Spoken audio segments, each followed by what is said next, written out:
اسی پہ honourable supreme court نے ایک بہت اہم فیصلہ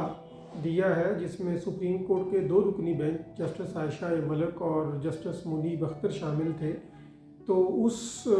فیصلے میں یہ اقرار دیا گیا کہ ویڈ لاک پالیسی کے تحت جو شادی شدہ لوگ ہیں اور وہ دونوں سرکاری ملازم ہیں، ان کو ایک ہی اسٹیشن پر یا ایک ہی شہر میں کام کرنے کی اجازت دی جائے۔ تو اس میں ایک ہیلتھ ڈپارٹمنٹ کا 5ویں گریڈ کا ایک چھوٹا ملازم تھا، اس کو عبدالحکیم سے ٹرانسفر کر کے احمد پور شرقیہ جو ڈسٹرکٹ بہاولپور میں آتا ہے وہاں بھیج دیا گیا۔ تو اس نے اپنے ڈپارٹمنٹ میں جب اپلیکیشن دی اور یہ کہا کہ میرے 2 چھوٹے بچے ہیں اور ان کی لک آفٹر کرنے والا کوئی نہیں ہے، تو ہم دونوں میاں بیوی مل کے مینج کر کے اپنے بچوں کو بھی لک آفٹر کرتے ہیں، اور دونوں میاں بیوی بیمار تھے۔ اس نے وہ اپنے جب اپلیکیشن دی اپنے ڈپارٹمنٹ میں، تو تمام تر وہ ریکارڈ ساتھ لگایا جس سے یہ اسٹیبلش ہوتا تھا کہ دونوں کی صحت وہ ٹھیک نہیں تھی اور وہ میڈیسنز وغیرہ ریگولر بیسس پر لے رہے تھے، اور ان کے 2 مائنر بچے تھے۔ لیکن اس کے باوجود بھی جو ڈپارٹمنٹ تھا اس نے ٹرانسفر آرڈر کے اگینسٹ اس کی درخواست جو ہے وہ ڈسمس کر دی۔ اس کے بعد وہ جو ملازم تھا، جو اسسٹنٹ ہیلتھ آفیسر تھا، وہ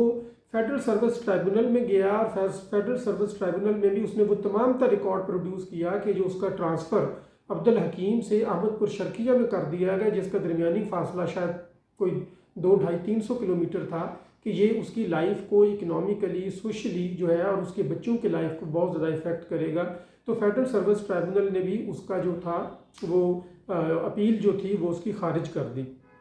اس کے اگینسٹ وہ سپریم کورٹ میں گیا، تو سپریم کورٹ میں آنریبل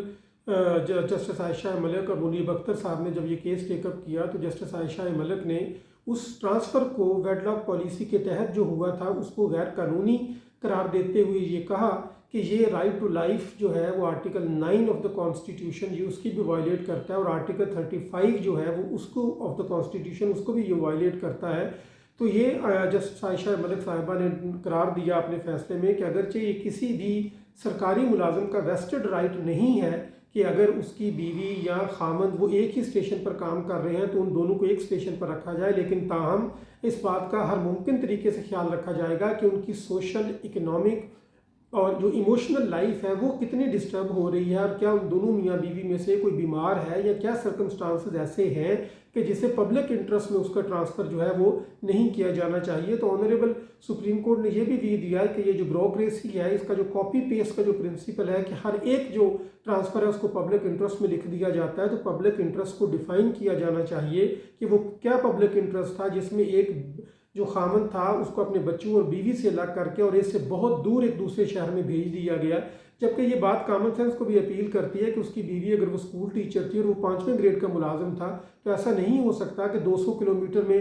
سے قریب جو ہے وہ 5ویں گریڈ کی کوئی پوسٹ ایگزسٹ نہ کرتی ہو۔ تو عام طور پر ہوتا یہ ہے کہ ڈپارٹمنٹ اگر کسی ملازم سے ناراض ہے یا وکٹمائز کرنا اس کو چاہتا ہے تو یہ ایسے ٹرانسفر کر دیے جاتے ہیں، اور کچھ کیسز کے اندر وہ ممکن ہے کہ وہ ملازم کا اپنا بھی قصور ہو کہ وہ ٹائم پر آفس نہ آتا ہو یا کوئی ایسے دوسرے معاملات ہوں، لیکن آنریبل سپریم کورٹ نے یہ ڈکلیئر کیا کہ میاں بیوی کو ان کے بچوں کے ساتھ رکھا جانا ان کی سوشل، اکنامک اور جو ایموشنل لائف ہے اس کے لیے بہت ضروری ہے، اور کانسٹیٹیوشن بھی یہ کہتا ہے کہ جو اجتماعی لائف ہے، جو میرڈ لائف ہے، اس کو پروٹیکٹ کرنے کے لیے وہ گورنمنٹ تمام تر جو ہے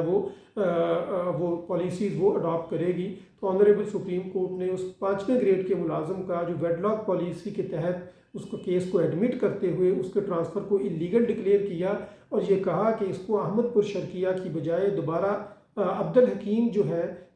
شہر اسی میں ہی اپوائنٹ کیا جائے جہاں اس کی بیوی آلریڈی ایک اسکول ٹیچر ہے، تاکہ یہ اپنے بچوں کے ساتھ ایک جو ہے وہ بہتر میرڈ لائف گزار سکے۔